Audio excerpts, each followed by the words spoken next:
So we now study another important sequential standard circuits, which are registers.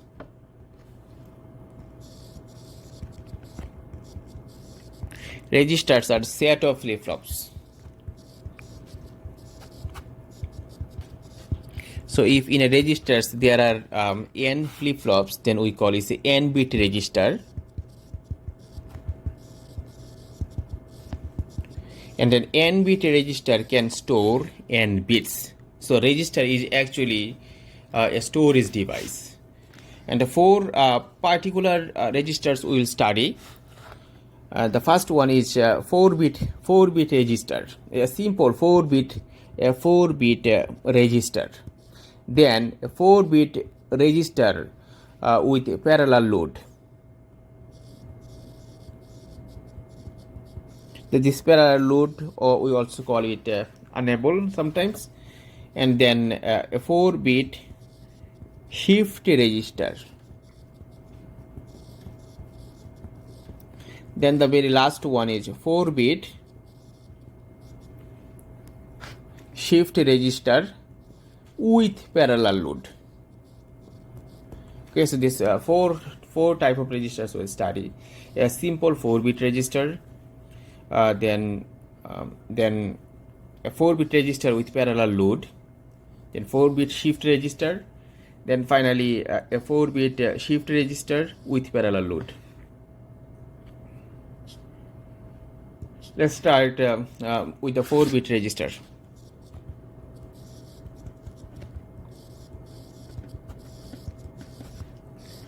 And we know that, so there should be 4 flip-flops.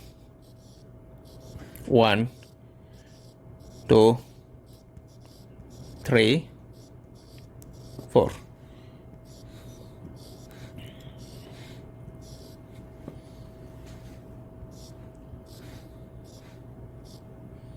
So you got it D0, D1, D2, D3. Then we got Q0, Q1, Q2, Q3. And we also have a clock pulse. If we consider positive edge triggered flip-flops, we can also consider negative edge triggered. So the clock pulse is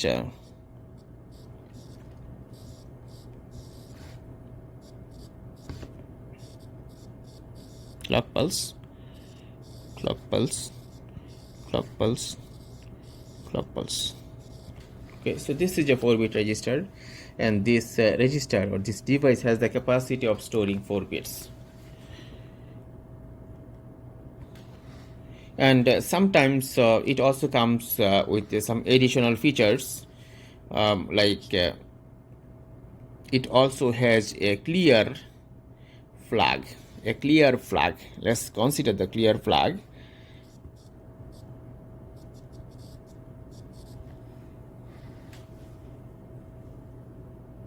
And this clear flag is connected to each of the flip-flop.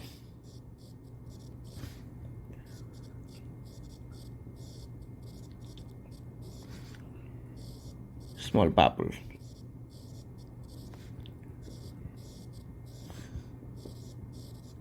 Okay, so when the this clear flag is 0, then this will make the output of each of the flip-flop to reset state or 0. So the Q0, Q1, Q2, and Q3, all this will be 0. Now we want to study a 4-bit register with parallel load.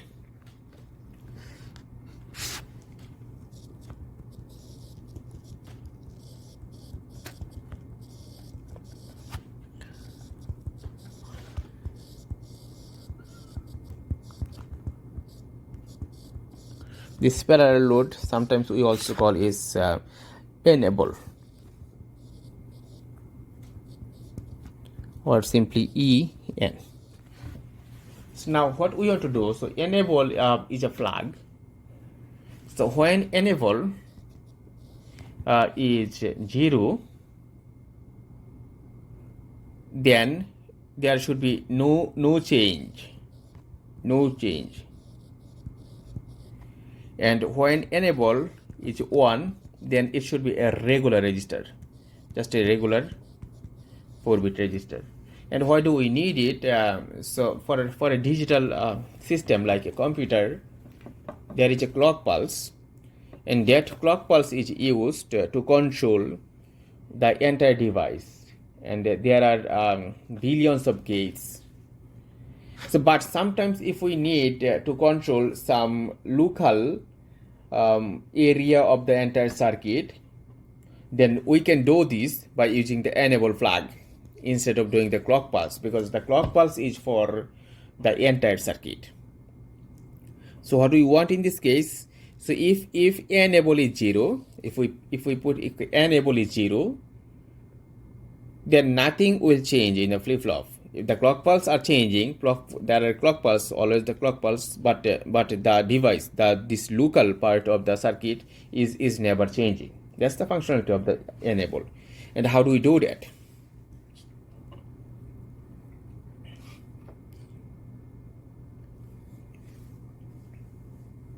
So we have a flip-flop,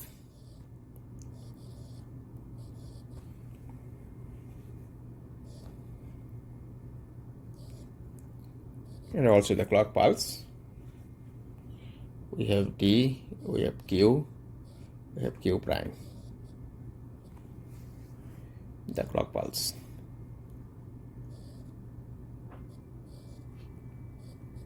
So what do we do? So we have the enable. So if enable is 0, then there should be no changes. So how do we do that? So by using an AND gate. So this enable, if enable is 0,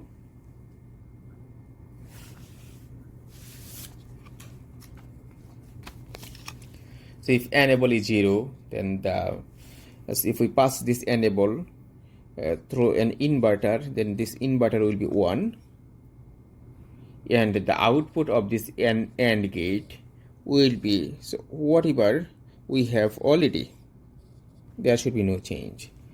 And we need another AND gate. If enable is 1, now this will get changed. D0 for D for data, and on the other side we have Q0, and we need an OR gate here. It's pretty easy to understand that if enable is 0, then the opposite of enable is 1, so we get 1. If 1, the one input of the AND gate is 1, then the output of the AND gate will be the another inputs. If Q0 is 0, then the output will be 0. If Q0 is 1, then output will be 1. So, and this output will go to the OR gate.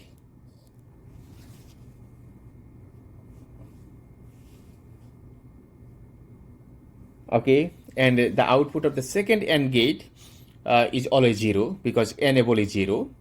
So the Q0, so whatever the value we have Q0, this will be the output of the OR gate. So this will again go to the input. So it means that the output will never change in this case. On the other hand, so when enable is 1, then the output of the inverter will be 0. Then the output of the first AND gate will be 0. Output of the second AND gate will be D0. So the D0 will be the output of the OR gate, and this will go to D and to Q0. So the Q0, this Q0 will be D0. So that's how so we can write 4 more flip-flops, and to each of the flip-flops there is a clock pulse, and we have a common clock pulse. It's a synchronous circuit. We have D, we have Q prime, and the same circuit we can draw it for the first flip-flop, for the second flip-flop, for the third flip-flop. And that's how it is, the 4-bit register with parallel load. So now we study a 4-bit shift register.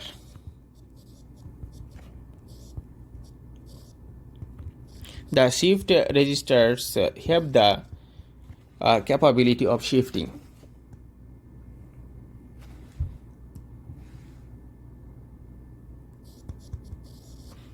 It's a 4-bit shift register. So if we have 4 flip-flops,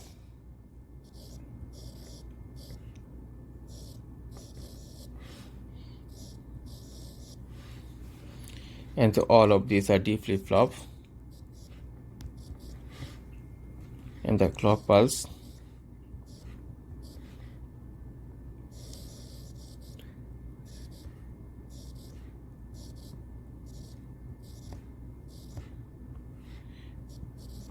clock pulse, and then is the serial input,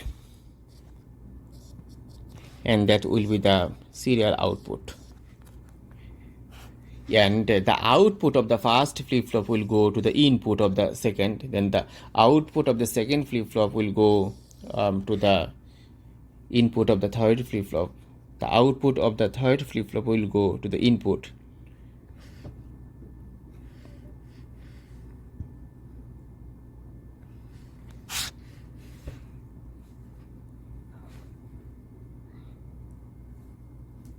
The output of the third flip-flop will be the input to the fourth flip-flop.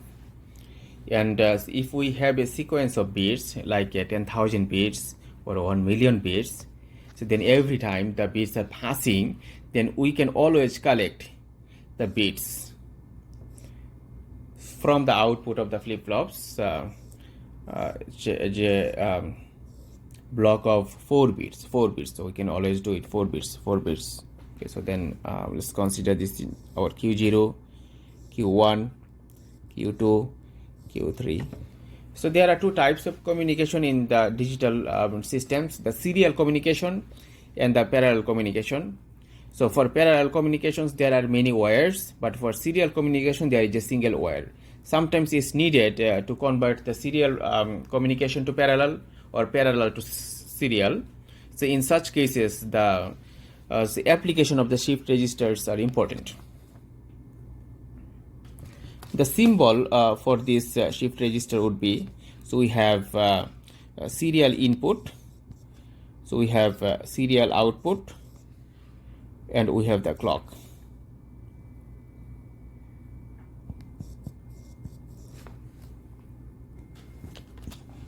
So now we study a 4-bit shift register with parallel load.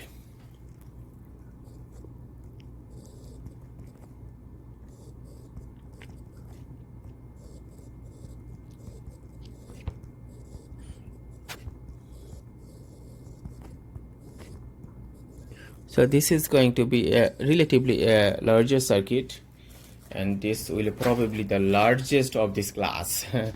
The largest circuit of the class probably. So what we want to do here, so we want to design a register in which it's possible to have parallel load, it's possible to have no change. No change means if the okay, no change means the enable is 1, and it's also possible to shift. And so only the thing that we are considering, so there is only possible to shift in one way, but in more complicated circuits it's also possible to shift in either way: shift left, shift right, which way. But in this case we are going to consider only one way shift. So we have 3 options. So we should be able to shifting, we should be able to loading, and we should be able to no changing. So for these 3 options we want to consider 3 AND gates.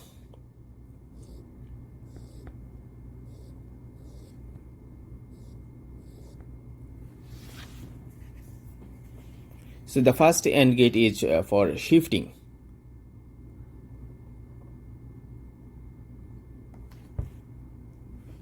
Means that there is a shift flag,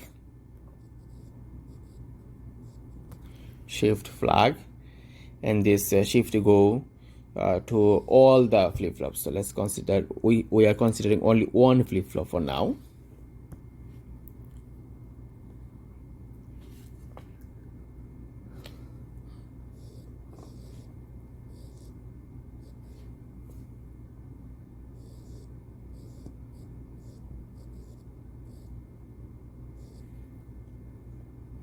the shift.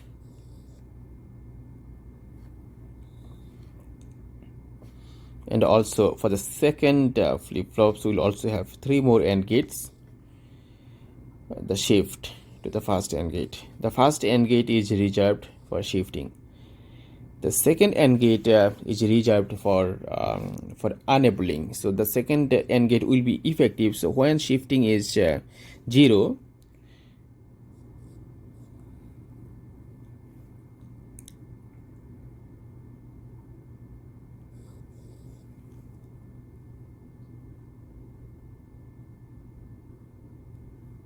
and the parallel load, so unable, we can call it unable or also load, so whatever we call.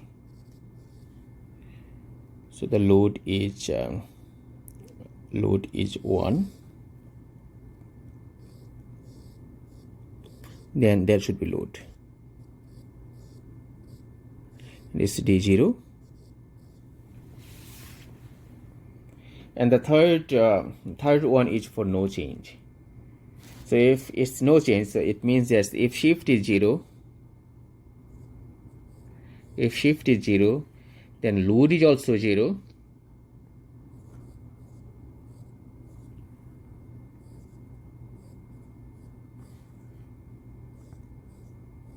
Load is also 0. Shift is 0, load is also 0. Then there should be no change. So this means that no changes. It means that the output will be the input. So now, so we got the OR gate to combine this 3 functional, and also we have the serial input here. So for the first flip-flop, the serial input comes from external, but we'll see that for the next flip-flops. Let's consider we have the second flip-flop here. We have D, we have Q, we have Q prime, we have the clock pulse, and there also should be a common clock pulse for all the flip-flop. It's a synchronous design. Now you know that the first flip-flop is for shift. So this shifting is coming now from another flip-flop, from the output of another flip-flop, not from external. And we will need OR gate. The OR gate is connected to the input of the flip-flop. Also these 3 options are connected, and the second one is for loading. So load should be 1 in the case of second AND gate. Load is 1 and shift is 0. So shift is 0. So if we want to make shift 0, then this is loading. D0, and that will be D1, that will be Q1, and that's D0, that's Q1. So similarly, so in the same way, so we can also draw this block of functional for 2 more flip-flops. Then it will give us a 4-bit shift register with parallel load. And if we want to summarize the functionality of this register, what does it actually do? So there are a number of flags here, in particular, so the AND gates. So the AND gates,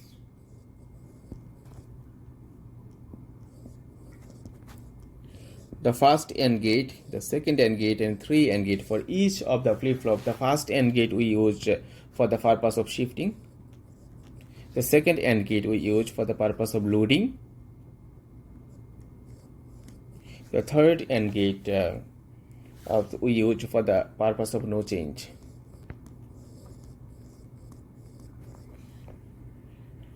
And so how do we maintain them? So we have 2 flags, shift and load.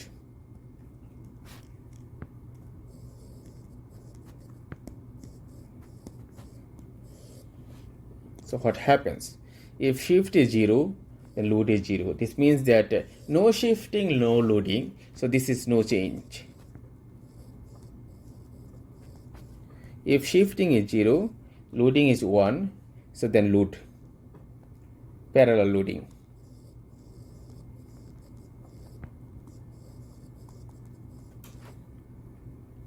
Now, so if shift is 1 and the load is 0, then shift. If shift is 1 and load is also 1, okay, so our load actually don't care, then it's also shift bits. Thank you.